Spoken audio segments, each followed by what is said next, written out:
January 10th, 2003, 85-year-old Anna Mae Branson was standing in her bedroom closet on the second floor of her large home in Madisonville, Kentucky. Madisonville was a peaceful coal mining town that residents had nicknamed the best town on earth. Anna Mae was trying to pick out the perfect outfit to wear to a dance that she was going to the following night with her new fiancé, and she eyed a long black cape with a leopard print collar hanging in the closet, and she smiled. Anna Mae loved clothes, and at 85 years old, she still enjoyed getting all dressed up. So almost every time she left the house, she wore high heels, a huge sparkling diamond ring, and a perfectly styled wig. In fact, Anna Mae had built a reputation in town for dressing like a movie star for decades, and she wasn't about to give that up now just because some people saw her as an old lady. But Anna Mae had not always worn fancy clothes and expensive diamonds. She was born in Madisonville in 1917, the oldest of 5 siblings, and she had a pretty traditional upbringing that involved going to church regularly and helping her parents look after her younger siblings. And most people in town had made their living from working in the Kentucky coal mines or from running farms. But as Anna Mae grew up, she had discovered she was great with numbers and with money. And so at a time when there weren't a lot of career opportunities for women, she had dreamed of starting her own business someday. So after she had graduated high school and gotten married, she and her husband worked several different jobs and put away as much money as they could for the future. And then in 1950, when they'd saved up enough, they bought a Dairy Queen franchise and then opened the first fast food restaurant in Madisonville. And it turned out Madisonville loved Dairy Queen. And soon, Anna Mae and her husband's restaurant was the busiest place in town, and they were bringing in more money than they had ever imagined. Anna Mae and her husband had run the Dairy Queen successfully for 40 years, and over that long period of time, they had become 2 of the most well-known and beloved people in all of Madisonville.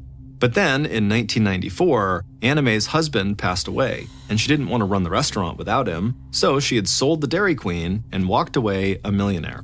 At the time, most of her family had assumed Anna Mae would retire, but she loved working and feeling like she was part of the community, so she had taken a chunk of the money she'd made from selling the Dairy Queen and invested it in rental homes and other real estate properties in the area. And so by now, she had been running her own real estate business for almost 10 years and had made a ton more money in the process. And she had no intention of retiring anytime soon. Back in the closet, Anna Mae walked over to the shelves that held her large shoe collection. But before she could decide which pair of high heels she should wear to the following night's dance, she heard the phone ring in the bedroom. So she stepped out of the closet, walked across her room, and grabbed the phone on the bedside table. And right away, as she listened to the voice on the other line, a very concerned look came across her face. There was a man yelling at her on the other line, and Anna Mae could not figure out what he was even saying. She asked the man to calm down and to please speak lower, but the man shouted that Anna Mae needed to come to his house as soon as she could. And Anna Mae finally recognized the voice. It was Robert Prince, a man who rented a house from her. So she asked Robert, what's wrong? What's going on here? How can I help? Then Robert got really quiet, and in almost a whisper, he said there were ghosts in his attic, and that Anna Mae had to come get the ghosts out of there. Then Robert hung up on the other line, and Anna Mae stood there in her bedroom with a stunned look on her face. She hung up the phone and sat down on her bed. Robert had always been a little weird and eccentric since he'd moved in to one of her properties, but saying he saw ghosts in the attic was strange, even for him, and Anna Mae didn't know how to handle it. She worried if she called the police about this, Robert might get in some kind of trouble, and she didn't want that. So she decided she would call to check in on him over the weekend and then maybe pay him a visit on Monday if she needed to. Anna Mae took a deep breath and collected herself, but then a sudden knock at the front door startled her. And she laughed because she wondered if maybe one of her other renters was also coming to tell her that they had ghosts in their house too. So Anna Mae got up and headed downstairs, and when she opened the front door, a grin came across her face. Because it was not a renter scared of ghosts, it was her nephew, Russell Winstead. Russell smiled and gave his aunt a big hug. He was 37 years old, 6 foot 1 inches tall, and his brown hair was just starting to turn a little gray. Anna Mae's younger brothers and sisters all had children, so Anna Mae had a bunch of nieces and nephews, and all of those nieces and nephews said Anna Mae was like a second mom to them. And so, as Anna Mae had gotten older, the ones who still lived in Madisonville made it a point to stop by regularly to check on her, and to make sure she wasn't alone too often in her big house. Anna Mae and Russell walked into the living room and sat down on the couch. And right away, Russell asked her how the real estate business was going. And Anna Mae just laughed and then told him about how Robert Prince, one of her renters, had actually just called and said there were ghosts in his attic, and so that was basically how the real estate business was going. But while Anna Mae laughed, Russell didn't. He did not think it was funny at all. He said it sounded like the guy was seriously disturbed, and he told Anna Mae not to go over to the house to see Robert by herself. He said if she really needed to see him, she should call him, Russell, or his dad, who was Anna Mae's youngest brother, and they would go with her. Anna Mae thanked Russell but told him that really everything was fine, Robert Prince was harmless, and then she quickly changed the subject and asked how things were going with him. Russell filled her in on what his wife and kids were up to and said they'd all see her at church on Sunday night, and then he also talked a little bit about how his work as a mining engineer was going. And then, after they talked a little while longer, Russell said he better get home for dinner, so he stood up, gave his aunt another big hug, and walked out. Once Russell was gone, Anna Mae headed back upstairs into her closet to settle on an outfit for the big dance she was going to the next day. And then, later that night, as she got ready for bed, she thought again about that phone call from Robert, and suddenly it really wasn't funny to her. Much like Russell, she did think that, maybe something was wrong with Robert. Maybe he really was disturbed, and that she needed to be really careful with him and not be alone with him. But by the following night, Saturday night, Anna Mae had put Robert and the ghosts in his attic out of her mind because she was having the best time she'd had in months, dancing with her new fiancé in an outfit that made her look like a movie star.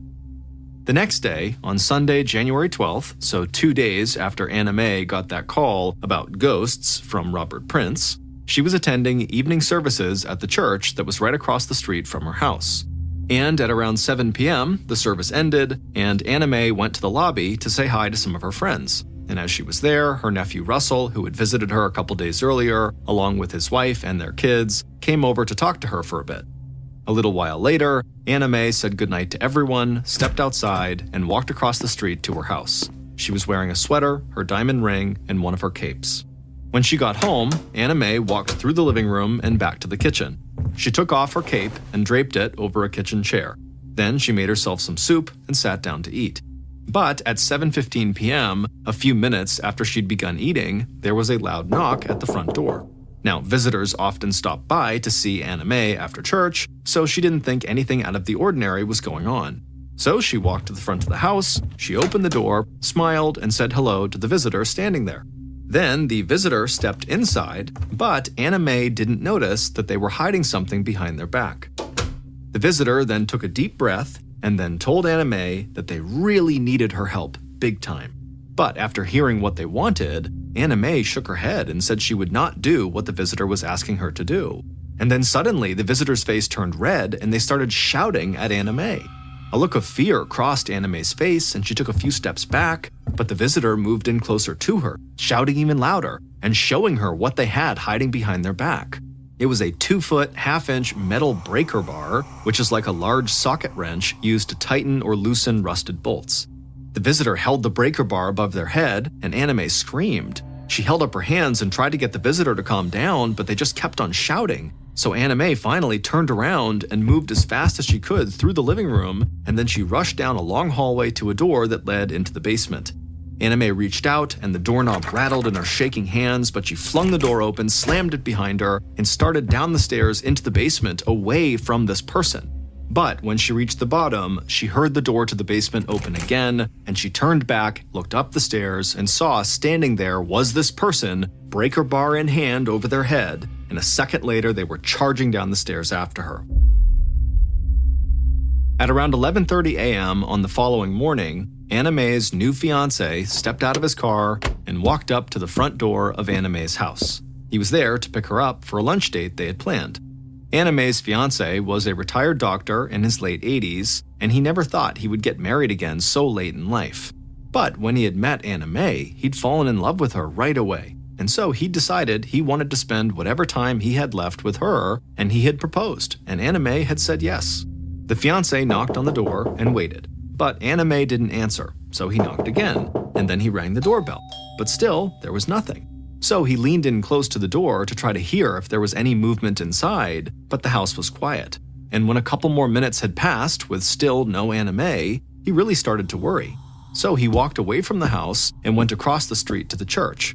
He walked into the church lobby and stepped into a small office where a woman was sitting behind a desk, and he said he was worried something was wrong with Anna Mae, and he asked the woman to call 911 and then to please call Anna Mae's brother, Earl. The woman knew Anna Mae and her family very well, and she said she would take care of it. The fiancé thanked her, and then quickly he rushed out of the church and walked back across the street to Anna Mae's house. And in a matter of minutes, an officer from the Madisonville Police Department and Anna Mae's brother, Earl, pulled up in front of the house. Earl and the officer stepped out of their cars and headed towards the front door.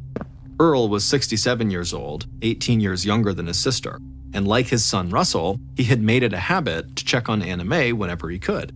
Earl said hello to the officer and the fiancé, and then walked right to a small bush by the porch. He crouched down and grabbed the spare key he knew Anna Mae kept hidden under that bush. Then, with the key, he unlocked the door and let the officer and Anna Mae's fiancé inside. Once inside, all three men started calling out for Anna Mae, but they got no response, so they split up. The officer headed upstairs, the fiancé went to the kitchen, and Earl walked through the living room. They were all concerned Anna Mae had possibly fallen and maybe been knocked unconscious, and Earl was worried that the fall could have taken place sometime the night before, and so she might have been out cold or injured for a long time. Earl called out for his sister again, but he still didn't get a response. So he walked down the hall to the basement door. Then he opened the door, turned on the light, and walked down the stairs. But when he got halfway down the stairs and looked at the floor below him, he screamed. Earl shook his head and he hoped that what he was looking at was some kind of nightmare or hallucination, but it was real, and he couldn't believe it. Anna Mae's body was lying on a rug on the basement floor. She was covered in blood, and her sweater and the shirt she'd been wearing under it were torn to shreds. Earl didn't know what had happened, but he knew this was not the result of a fall. Earl rushed down the rest of the stairs and stood over his sister's broken body. Tears started running down his cheeks, and he felt like he'd gotten the wind knocked out of him.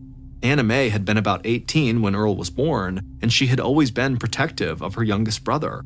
And even when Earl was an adult with children of his own, Anna Mae had always looked out for Earl's family and helped them in any way she could.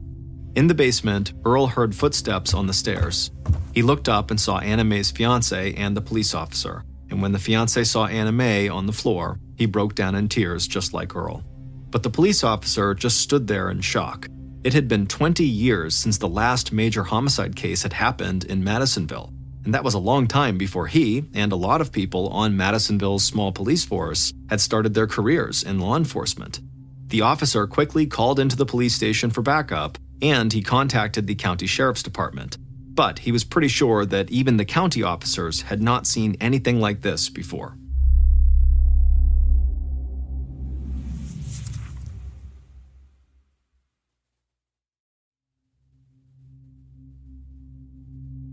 A few minutes after the call went out to the police and the sheriff's departments, Officer Kelly Rager of the Madisonville Police parked her cruiser in front of Anna Mae's house. She stepped outside and right away felt a chill run through her body.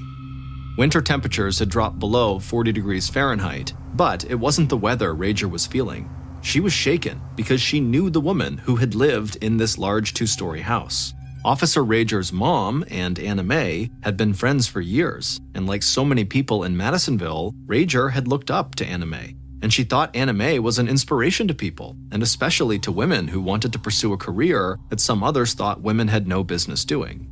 Officer Rager walked towards the front door and heard a car screech to a stop behind her. She turned around and saw Detective Scott Troutman from the Hopkins County Sheriff's Department step out of his car and walk towards her. The two young investigators greeted each other and talked briefly. They both knew they were coming to the scene of a homicide. And even though Troutman did not have a personal connection to the victim like Rager did, he knew how well loved Anna Mae and her family were throughout the area. So Troutman understood that this case was going to affect the entire community. The investigators walked into the house together and saw Earl and Anna Mae's fiancé sitting in the living room with the first officer who had arrived on the scene. All three of them looked like they were still in shock. Detective Troutman crossed over to Earl and the fiancé and told them how sorry he was, and then he asked if they wouldn't mind walking him through what had happened earlier that morning. And they both gave him an account of how they'd gotten to the house and how they'd found Anna Mae's body in the basement. Troutman thanked them for their time and told them investigators would follow up with them soon. Then he and Rager headed to the basement.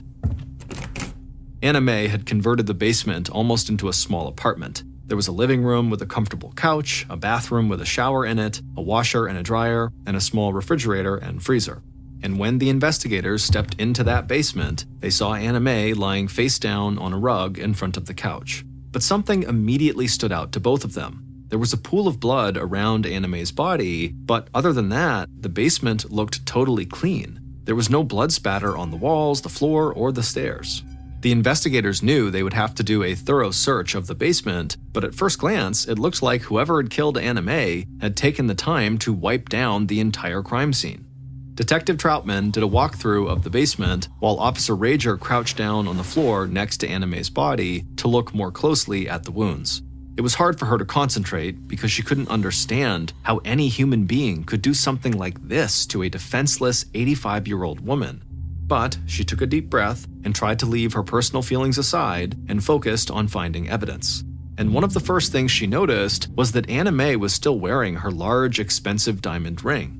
To Rager, this all but ruled out the murder being the result of a robbery. Because why would a robber leave behind such an obvious, expensive piece of jewelry? Then Troutman called Rager over to him. He was down on one knee, leaning in close to the small freezer that was pushed up against one of the walls. So Rager stood up and walked away from the body. Then she crouched down too, next to Troutman, and he pointed out 2 streaks of blood on the freezer. The only blood he'd found in the basement other than the blood right around Anna Mae. And Troutman told Rager that he thought there was something interesting about these streaks of blood. The streaks looked entirely different from each other.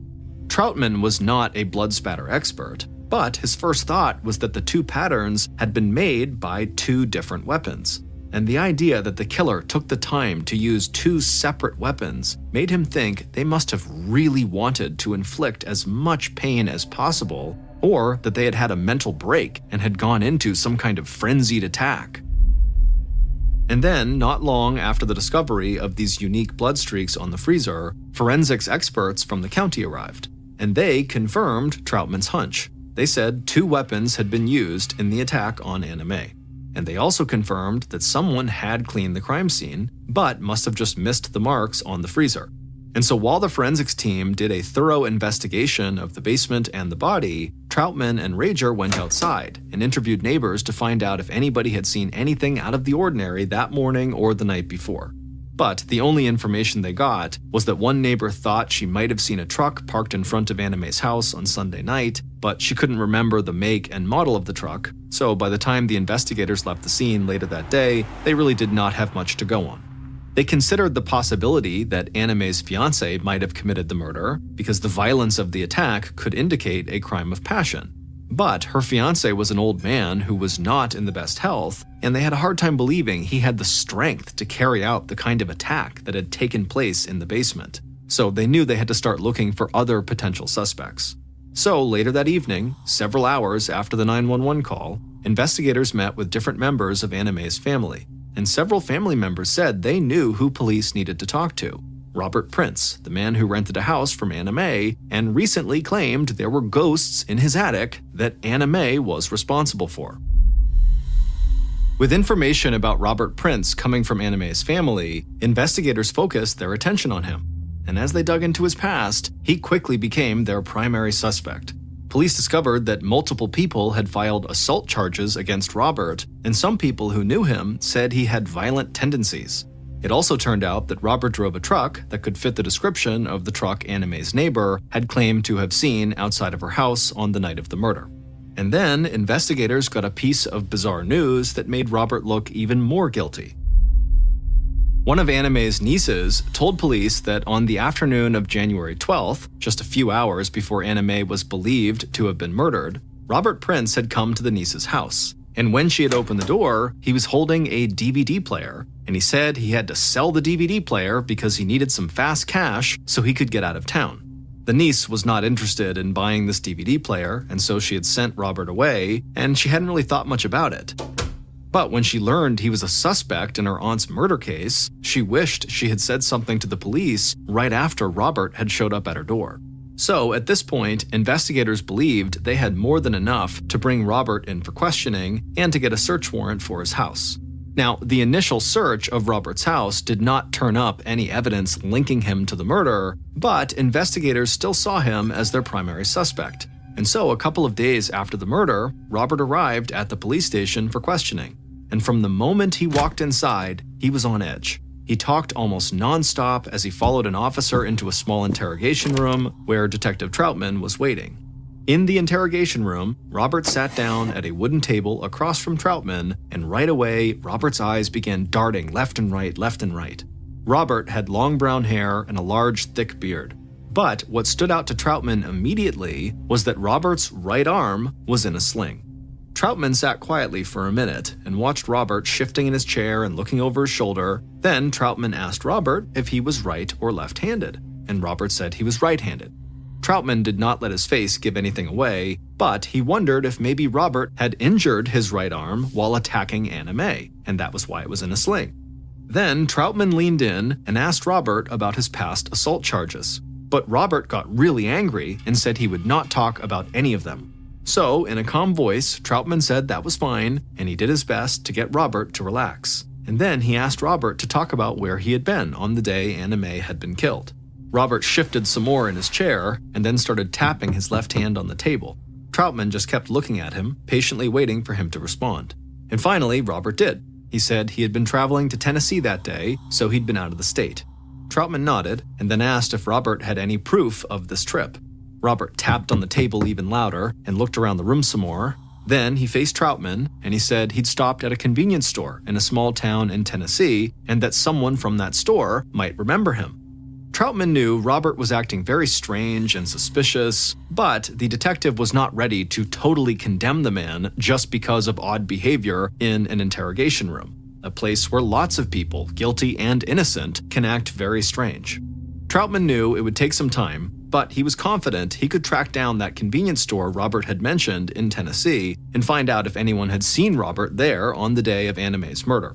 And so, for the time, police would keep Robert at the top of their suspect list, but they didn't have enough evidence to actually hold him. So they told him not to leave town, but he was allowed to go. And over the next few days, while they looked into Robert's alibi, investigators tried to expand their suspect list. But even though the investigation was really just getting started, Anna Mae's family was already worried that law enforcement was not moving fast enough. On Friday, January 17th, 4 days after Anna Mae's body had been discovered, friends and family attended Anna Mae's wake, and the wake gave them all a chance to share stories about how much Anna Mae had meant to all of them. And after the wake, Anna Mae's brothers and sisters and their kids went to Earl's house. They sat together in the living room and talked about some of their favorite memories of Anna Mae.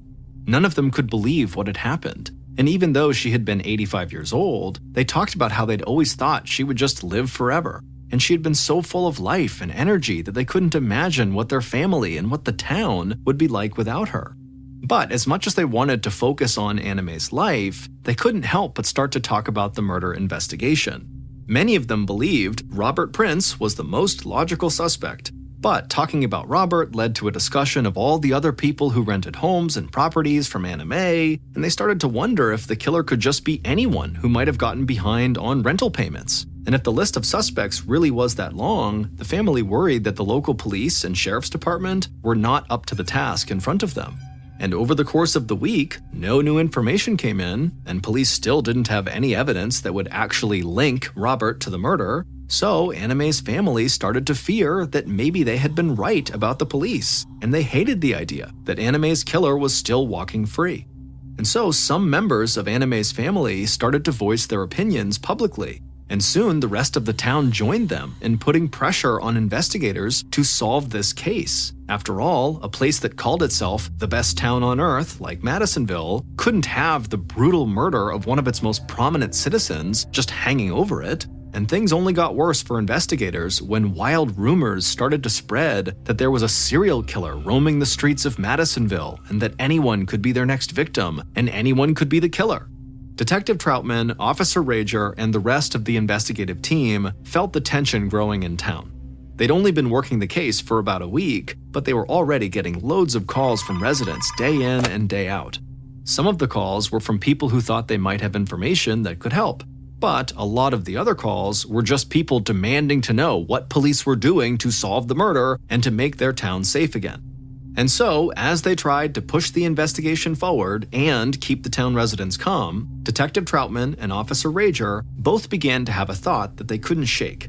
They believed the extreme violence of this crime suggested the attack on Anna Mae had to have been personal, and they were almost certain that there had to be some piece of evidence connecting Anna Mae to her killer somewhere in her house. They just needed to find it.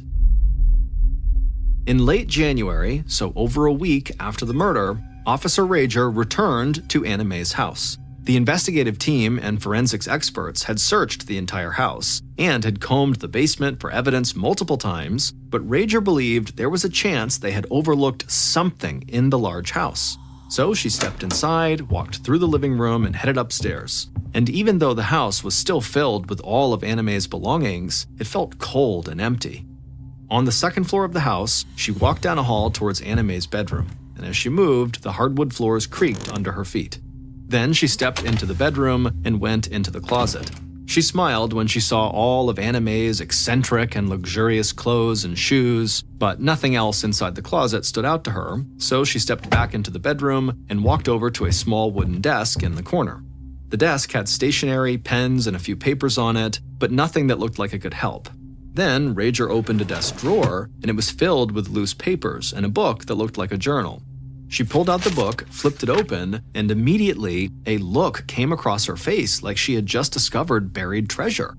This journal was a business ledger, and inside it, Anna Mae had kept detailed records of everyone who owed her money, from how much they owed and how much they had paid towards their debt. Rager knew something like this could change the course of the investigation, so she slipped the ledger into an evidence bag and then headed back downstairs and out to her car. And soon after, she met up with Detective Troutman and the rest of the investigative team, and they looked at this ledger, and they were all stunned by how many people had owed Anna Mae money. But as they looked further into the ledger, they would discover something that would bring the investigation into focus, and that discovery would soon make it clear to them who had killed Anna Mae. Based on information inside of that ledger, evidence at the crime scene, and interviews conducted during the investigation, here is a reconstruction of what police believe happened to Anna Mae Branson in her home on Sunday, January 12, 2003. At about 7:15 p.m., Anna Mae's killer parked their pickup truck in Anna Mae's driveway, and then they sat there for a minute with the engine running. They stared out the windshield at the front door of the house and tried to tell themselves they were just there to get help, and that if Anna Mae agreed to help them, nothing bad would happen. The killer turned off the engine, reached over to the passenger seat floorboard, and grabbed the 2-foot metal braking bar that was propped up against the seat. Then they got out of the truck, hid the braking bar behind their back, and stepped onto the raised porch in front of the house. Then the killer glanced down at a large bone-handled knife tucked into a sheath on their belt. Then they took a breath and knocked on the door. Soon after, the door opened and the killer saw Anna Mae smiling back at them. The killer smiled, stepped inside, and tried to make sure Anna Mae could not see they were hiding something behind their back. Then the killer looked Anna Mae right in the eye and said they were in trouble and that she was the only one who could help them. But Anna Mae did not want to hear it, and she said she did not want to help. So the killer started yelling at her and said she had to do what they were asking, but Anna Mae started backing away and told the killer to leave. So the killer screamed that they just needed help, but Anna Mae kept shouting right back that they just needed to leave. And the killer's head started pounding, and Anna Mae's voice was making the pain worse, so the killer finally pulled out the breaker bar from behind their back and held it over their head in a threatening manner. Anna Mae saw it and screamed and turned and started rushing across the living room. The killer tried to catch their breath and stop their head from pounding. Then they grabbed the braking bar tighter and chased after Anna Mae. The killer saw her go down the hall, fling open the basement door, and close it behind her. So the killer rushed down the hall, opened up the door again, and saw Anna Mae at the bottom of the basement stairs. But the killer moved fast and caught Anna Mae as she stepped onto the rug in front of the basement couch. And once they caught her, they slammed the braking bar into the back of Anna Mae's head, and Anna Mae's body crumpled onto the rug, and blood began to run down the back of her head. Then the killer tossed the breaking bar to the floor and stood over Anna Mae. The killer couldn't believe Anna Mae had not been willing to just do what they had asked. The killer's whole body started shaking and they clenched their teeth. Then, almost unconsciously, they reached down and unsheathed the bone-handled knife on their belt, and then they crouched down above Anna Mae. The killer grabbed her by the hair and slashed the knife across her throat. Then the killer raised the knife up and began screaming and driving the knife over and over and over again into Anna Mae's back. Even though Anna Mae wasn't moving, the killer didn't stop, over and over and over. Finally, the killer stood back up, and they looked down and saw blood all over their clothes and hands and arms. In their rage, they had stabbed Anna Mae 97 times. The killer walked slowly away from Anna Mae's body over to the washer and dryer. There, they stripped off their clothes, put them in the washer, and did a load of laundry. Then they walked into the basement bathroom, started the shower, stepped in, and washed all the blood off. And after the shower, the killer put their clothes into the dryer. Then they searched the basement until they found cleaning supplies and wiped off any drops of blood they had left behind in the bathroom and on the basement floor, walls, and staircase. The killer took their time and remained calm. And when they thought they had wiped the basement clean, they walked back over to the dryer, took their clothes out, and got dressed. But for some reason, once their clothes were back on, the reality of the situation hit them. They saw Anna Mae's body lying on the floor, and all of a sudden they panicked. So the killer grabbed their weapons, stumbled up the stairs, and made their way through the house. Then they opened the front door, squinted to try to see in the dark to make sure nobody was there, and then they ran outside. The killer climbed in their truck, started the engine, threw it in reverse, and peeled out into the street. And then they put the truck in drive and floored it across town until they got home.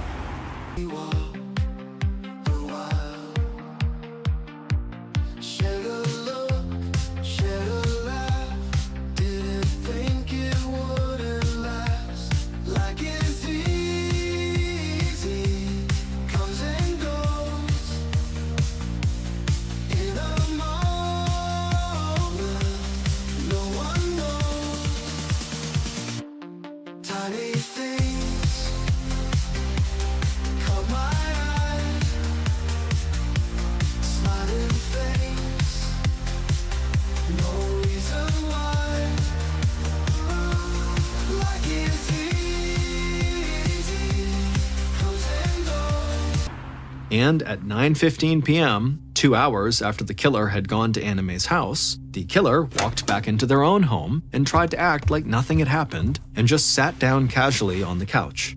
Then the killer's wife walked into the room and told him that she and the kids had really enjoyed catching up with his aunt, Anna Mae, that night at church. And the killer said, "Me too." Russell Winstead, Anna Mae's nephew, the one who had come by and been so concerned about Robert Prince and his ghosts, had been the one who murdered his aunt, the woman he said was like a second mom to him. It would turn out the ledger that investigators found in Anna Mae's house showed that over the course of the past year, Russell had borrowed tens of thousands of dollars from Anna Mae. And that information had led police to investigate Russell's finances, but they didn't just discover that Russell was in significant debt to his aunt. They discovered he was leading a full-blown double life. Unknown to any of Russell's family, including his wife, he had a severe gambling addiction and was having an affair with a casino waitress. And from Russell's financial records and interviews with that waitress, investigators found out that Russell had visited casinos in Kentucky, Indiana, and Illinois 236 times in the past year, and that he had been known to lose over $30,000 on some of those visits. And when Russell's gambling losses started to affect his family and his everyday life, he had turned to his rich aunt, Anna Mae, for help. But he had told her the money he needed to borrow from her was for mining equipment. But as Russell kept coming back for more and more money, Anna Mae figured out he was lying, and she confronted him. And he admitted to her that he had lost all the money she gave him gambling. But he begged Anna Mae to please just lend him a little bit more so he could cover his mortgage payment so he and his family wouldn't lose their house. And he promised Anna Mae that he would pay her back. And then on that Friday before the murder, when Russell came over to talk to Anna Mae and they began talking about Robert Prince and the ghosts, Russell had given Anna Mae a check for $12,000 to prove that he was on his way to paying her back in full. But it turned out that Russell didn't actually have the money to cover the check he had written her. Instead, he went to a casino that night to try to win that money, but he ended up losing thousands of dollars instead. And so, on the night of January 12th, Russell drove to church separately from his wife and kids. And after the service, they all said hello to Anna Mae and caught up with her. And then Russell's wife drove home with the kids, and Russell got into his own truck and began driving around town, wondering what he was going to do. He had his braking bar that he used in the mines in the truck with him, along with his knife on his belt. And so he came up with this plan where he would ask Anna Mae to give him back the $12,000 check he'd written so she couldn't deposit it. And if she didn't give the check to him, he would threaten her with the weapons to make her do it. But things had not gone according to that plan. And when Russell arrived at his aunt's house with his breaker behind his back and his knife on his hip and demanded his aunt give him back the check that he had written her, Anna Mae said no, and she told him she was going to tell Russell's wife about his gambling problem and about all the money she had loaned him that he had lost gambling. And when Russell heard that, he flew into a blind rage, and he chased Anna Mae down into the basement and attacked her so violently that the majority of the wounds she suffered were inflicted after she was already dead. It would take months for the investigation to compile all of their evidence against Russell, but in June of 2003, over 4 months after the murder, they were ready to arrest him. But when authorities moved in on Russell's house, they discovered he had fled the country to Costa Rica, and they learned that Russell's father, Earl, was sending money he had inherited from his sister, Anna Mae, the woman Russell had murdered, to financially support Russell in Costa Rica. But with the assistance of Costa Rican authorities, U.S. federal agents were able to track Russell down, and he was arrested in Costa Rica, walking out of a casino. Russell was extradited to the United States, convicted of murder, and given 2 sentences of 25 years to life with a chance for parole in 2049. Earl would plead guilty to hindering apprehension, and he was given 2 years of probation. Anna Mae Branson is buried in Kentucky, and her family and members of the community still visit her grave often over 20 years after her death.